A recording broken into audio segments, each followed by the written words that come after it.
Hello students, good morning. कैसे हो बेटा? बच्चों, मैंने आपको हिंदी के पार्ट 1 का फर्स्ट चैप्टर तो पहले आपको वीडियो सेंड कर चुकी हूँ। मैंने आपको पढ़ा दिया है। अब मैं आज आपको सेकंड चैप्टर पढ़ाऊंगी। ओके, तो सेकंड चैप्टर का नाम है दीक्षा की देन।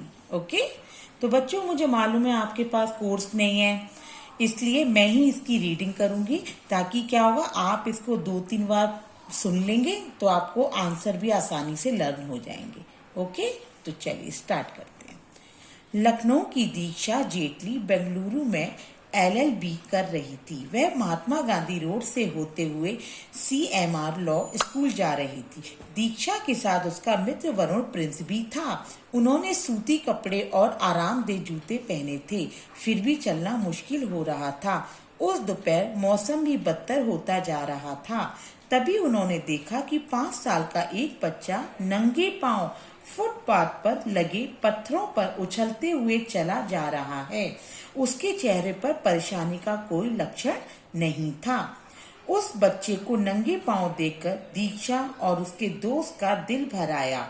उन्होंने बच्चे के पीछे चलना शुरू कर दिया। ठीक 10 मिनट बाद वे लीला गंजपुरम स्थित सरकारी स्कूल में पहुंच गए, जहां वे ये देखकर हैरान रह गए कि उस स्कूल में किसी भी बच्चे के पांव में जूते नहीं थे।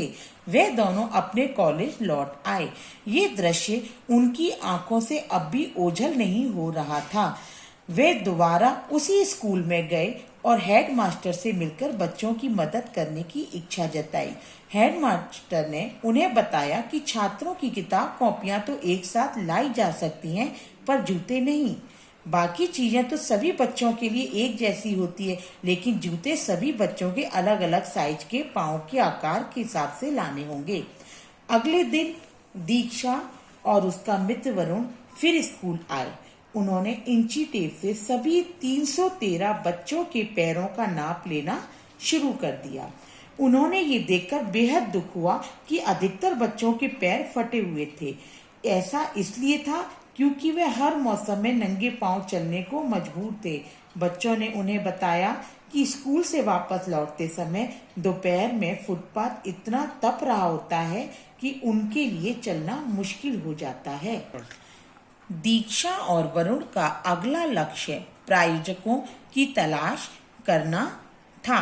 प्रायोजक मतलब धन व्यय करने वाले, जो ऐसे काम करते हैं। उन्होंने सोशल मीडिया की मदद लेने की सोची।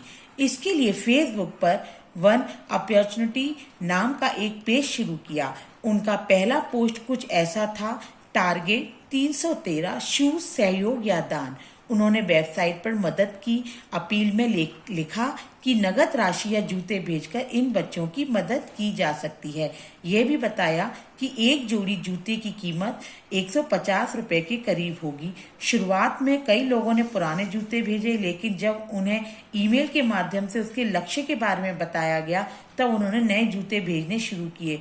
कुल मिलाकर उन्हें लोगों द्वारा भेजे गए 122 जोड़ी जूते मिले।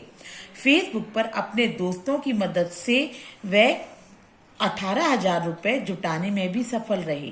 जिन लोगों से उन्हें सहयोग मिला, उसके बारे में और लोगों को भी बताया। वेबसाइट पर उनकी तस्वीर देते हुए उनका आभार माना। इस बीच बच्चों ने अपने प्रायोजकों का आभार जताने के लिए एक ड्राइंग प्रतियोगिता आयोजित की। इस प्रतियोगिता की सबसे बेहतरीन प्रविष्टियां दानदाताओं को भेजी गईं। बच्चों ने संदेश भेजकर अपनी मदद करवाने वालों का आभार जताया। बच्चों ने ये भरोसा दिलाया कि वे अच्छी तरह से पढ़ाई कर उनका गौरव बढ़ाएंगे। बच्चों के अभिभावकों ने बच्चों को प्रत्येक दिन स्कूल भेजने का वचन दिया। ये तरीका कॉलेज के छात्रों के लिए प्रेरणा बन गया। अब वे इस तरह के और भी काम करने को तैयार हैं। तो बच्चों, आपने स्टोरी पढ़ी। पता है बच्चों, ऐसे हमारे देश में लाखों बच्चे हैं जिनके पास जरूरत की चीजें तक नहीं है। वे कठिन परिस्थितियों में जीवन बिताते हैं। हमें उनके अच्छे जीवन के लिए प्रयास करना चाहिए। ठीक है? ओके, अब बेटा इसके आगे की डिटेल्स मैं आपको व्हाट्सएप पर भेज दूंगी। Okay, thank you.